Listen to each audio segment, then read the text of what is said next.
আসসালামু আলাইকুম viewers, Mahi MM কিচেনে সকলকে স্বাগত জানাই নতুন আরও এক রেসিপি দেখার জন্য। হাতের কাছে থাকা সামান্য কিছু উপকরণ দিয়েই অল্প খরচে অল্প সময় ঝটপট বানিয়ে দেখাবো ভীষণই সুস্বাদু খাস্তা মুচমুচে রসালো গুজিয়া। এই গুজিয়া মিষ্টি অনেকেই অনেক রকমভাবে বানিয়ে থাকেন, তবে আমি যেভাবে বানালাম সেই রেসিপিটাই তোমাদের কাছে তুলে ধরার চেষ্টা করেছি। আশা করছি ভালো লাগবে, কিছু হলেও উপকারে আসবে। প্রথমেই আমি ডোটা মেখে নেব। তার জন্য মিক্সিং বোলের মধ্যে নিয়ে নিলাম 1.5 বাটি ময়দা, দিয়ে দেবো স্বাদ মতো নুন আর 3-4 চামচ সাদা তেল বা সয়াবিন তেল। তবে তোমাদের হাতের কাছে ঘি থাকলে অবশ্যই এই পর্যায়ে ঘি ব্যবহার করবে, এতে করে মিষ্টিটা অনেক বেশি খাস্তা হবে আর খেতেও ভীষণ ভালো লাগবে। এবার এই সমস্ত কিছু উপকরণ খুব ভালোভাবে হাত দিয়ে ঘষে ঘষে একটু ময়ান দিয়ে নেব। খুব ভালোভাবে সমস্ত কিছু উপকরণ মিশিয়ে নেবার পর এখানে অল্প অল্প করে পানি অ্যাড করে একটা সফট ডো মেখে নেব। এখানে ডোটাকে কখনোই শক্ত করে মাখা যাবে না, একদম সফট করে এই ডোটাকে তৈরি করতে হবে। আমি চেষ্টা করেছি হাতের কাছে থাকা একদম সামান্য কিছু উপকরণ দিয়ে রেসিপিটা তোমাদের কাছে তুলে ধরার, যাতে তোমরা খুব সহজেই রেসিপিটা বাড়িতে ট্রাই করতে পারো। আর আমার রেসিপিটা তোমাদের কেমন লাগলো অবশ্যই নিজেদের মূল্যবান মতামত কমেন্টের মাধ্যমে জানাবে। আর ভালো লাগলে প্লিজ বন্ধুরা লাইক কমেন্ট শেয়ার করবে আর চ্যানেলটা সাবস্ক্রাইব করে পাশেই থাকবে। দেখতেই পাচ্ছ বন্ধুরা, এখানে ডোটা আমি অনেকটাই সফট করে তৈরি করেছি। এবার এখানে সামান্য একটু তেল ডোয়ের ওপরে লাগিয়ে নেব, এতে করে দেখবে ডোয়ের ওপরের অংশটা ড্রাই হবে না। এবার ঢাকা দিয়ে আমি ডোটাকে 10 থেকে 15 মিনিটের মতো রেস্টে রেখে দেবো। ততক্ষণে চলো ভেতরের স্টাফিংটা রেডি করে নিই। এদিকে চুলায় একটা প্যান বসিয়ে দিয়েছি আর দিয়ে দেবো 2 চা চামচ ঘি। অবশ্যই এই পর্যায়ে ঘি ব্যবহার করার চেষ্টা করবে, এতে করে দেখবে পুরের টেস্টটা অনেক বেশি ভালো আসে। ঘিটা ভালোভাবে মেল্ট হয়ে যাওয়ার পর দিয়ে দেবো হাফ কাপ সুজি। চুলো ফ্লেমটাকে লো টু মিডিয়াম ফ্লেমে রেখে একটা স্প্যাচুলা দিয়ে অনবরত নেড়েচেড়ে সুজিটাকে 4 থেকে 5 মিনিট সময় নিয়ে একটু ভেজে নেব। এই সময়ের মধ্যে দেখবে সুজির কাঁচা গন্ধটা চলে যাবে আর সুজিটা ঘিয়ের মধ্যে ভাজার জন্য সুন্দর একটা স্মেল পাবে। আর হয়তোবা দেখেই নিশ্চয়ই বুঝতে পারছো কালারটাও কিন্তু বেশ কিছুটা চেঞ্জ হয়ে গেছে। এবার এখানে দিয়ে দেবো আমি ঠিক ওই কাপ মেপেই 1 কাপ পরিমাণ দুধ। তবে দুধটা একেবারে দেবো না, এভাবে অল্প অল্প করে দিয়ে সুজিটাকে কুক করে নেব।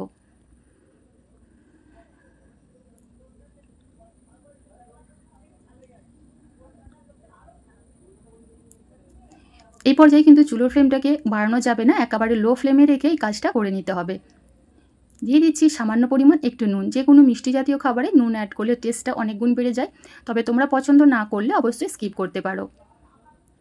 এবার দিয়ে দেবো এখানে আমি ভাজা চীনা বাদাম গুঁড়ো, প্রায় হাফ কাপের মতো অ্যাড করেছি। আর হাফ কাপ দিয়ে দেবো ফ্রেশ নারকেল কোড়া। হাতের কাছে থাকলে অবশ্যই ব্যবহার করবে, এতে করে পুরের টেস্টটা অনেক গুণ বেড়ে যায়। আবারও সমস্ত কিছু উপকরণ খুব ভালোভাবে নেড়েচেড়ে মিশিয়ে নেব। এবার দিয়ে দেবো মিষ্টির জন্য 3 থেকে 4 চা চামচ পরিমাণ চিনি। তবে মিষ্টির পরিমাণটা নিজেদের স্বাদ অনুযায়ী এখানে বাড়িয়ে কমিয়ে নিতে পারো। প্রথম থেকে শেষ পর্যন্ত চুলোর ফ্লেমটাকে একেবারে লোয়ে রেখে অনবরত নেড়েচেড়ে এই কাজটা করে নিতে হবে। দেখতেই পাচ্ছ বন্ধুরা, এই পর্যায়ে কিন্তু পুরটা একদম ড্রাই হয়ে গেছে।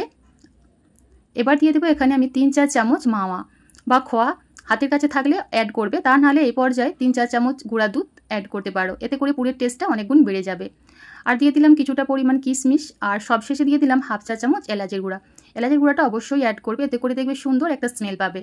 সমস্ত কিছু উপকরণ খুব ভালোভাবে নেড়েচেড়ে মিশিয়ে নিলেই পুরটা একদম রেডি। দেখতেই পেলে বন্ধুরা, হাতের কাছে থাকা সামান্য কিছু উপকরণ দিয়ে ভীষণই সুস্বাদু পুরটা তৈরি করে নিলাম। আর এই পুরটা কিন্তু খুব বেশি ড্রাই হবে না, আবার অনেক বেশি সফট হবে না, ঠিক এইভাবে বানিয়ে নেবে। তারপর চলো একটা চিনির শিরা তৈরি করে নিই। এদিকে চুলায় আবারও একটা প্যান বসিয়ে দিলাম আর দিয়ে দিচ্ছি হাফ বাটি চিনি আর ঠিক হাফ বাটি পরিমাণ পানি। ভালোভাবে নেড়েচেড়ে মিশিয়ে নেব।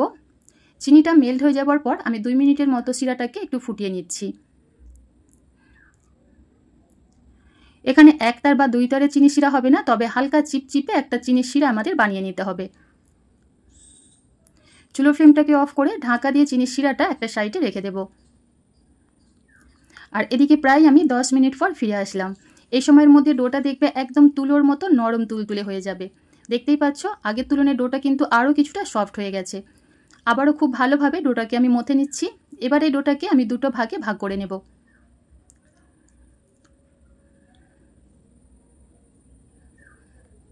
ডোটা এইভাবে তৈরি করে মিষ্টিগুলো বানিয়ে দেখবে অনেক বেশি খাস্তা হবে আর বেশ কিছুদিন রেখেও খেতে পারবে।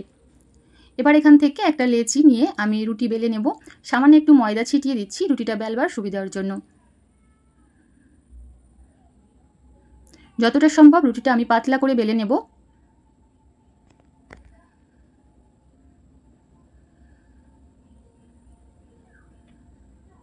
তো দেখতেই পাচ্ছ বন্ধুরা, এখানে রুটিটা বেশ পাতলা করে আমি বেলে নিয়েছি।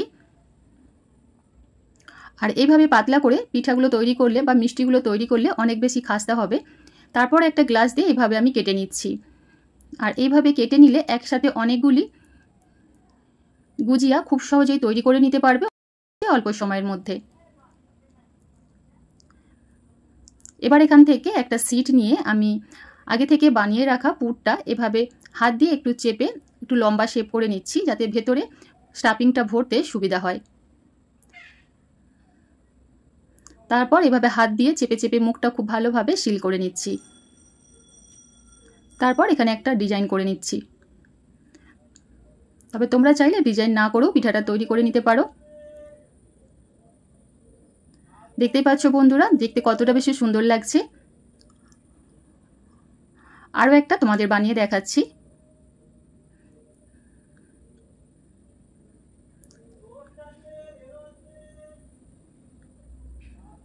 ভালোভাবে অবশ্যই মুখটা সিল করবে, তা নাহলে তেলে ভাজার সময় খুলে যাবে। তো একইভাবে সমস্তগুলোই আমি এখানে তৈরি করে নিয়েছি। তো সমস্ত গুজিয়াগুলো এখানে আমার বানানো হয়ে গেছে। এবার চলে যাব চুলায় ভাজার জন্য। এদিকে চুলায় একটা ফ্রাই প্যানে পর্যাপ্ত পরিমাণ তেল একদম হালকাভাবে গরম করে নিয়েছি। এরপর একটা একটা এভাবে তেলের মধ্যে দিয়ে দেব।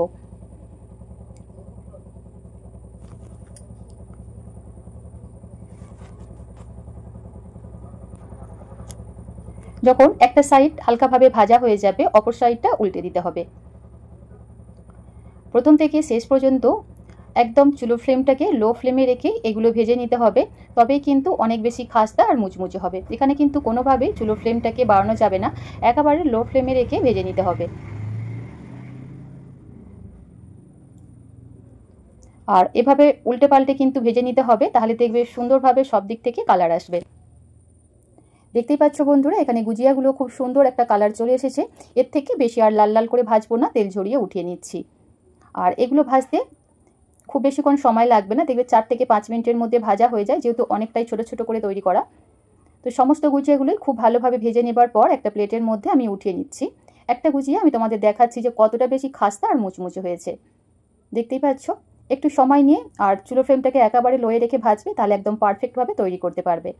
এবারে গুজিয়াগুলো আমি চিনির শিরার মধ্যে দিয়ে দেবো। আর গরম গরম গুজিয়াগুলো অবশ্যই একদম ঠান্ডা চিনির শিরার মধ্যে দিতে হবে। কখনোই গরম চিনির শিরার মধ্যে দেবে না, তাহলে কিন্তু গুজিয়াগুলো চিনির শিরাতে দেওয়ার সাথে সাথে চুপসে যাবে। জাস্ট 2 থেকে 3 মিনিট একটু নেড়ে চেড়েই আমি এগুলোকে উঠিয়ে নেব। খুব বেশিক্ষণ চিনির শিরার মধ্যে রাখা যাবে না, তাহলে কিন্তু খাস্তা ভাবটা থাকবে না। দেখতেই পাচ্ছ বন্ধুরা, এই গুজিয়াগুলো দেখতে কতটা বেশি সুন্দর আর লোভনীয় লাগছে। অল্প খরচে অল্প সময়ে রেসিপিটা একবার হলেও বাড়িতে ট্রাই করতে পারো, আশা করছি ভীষণ ভালো লাগবে।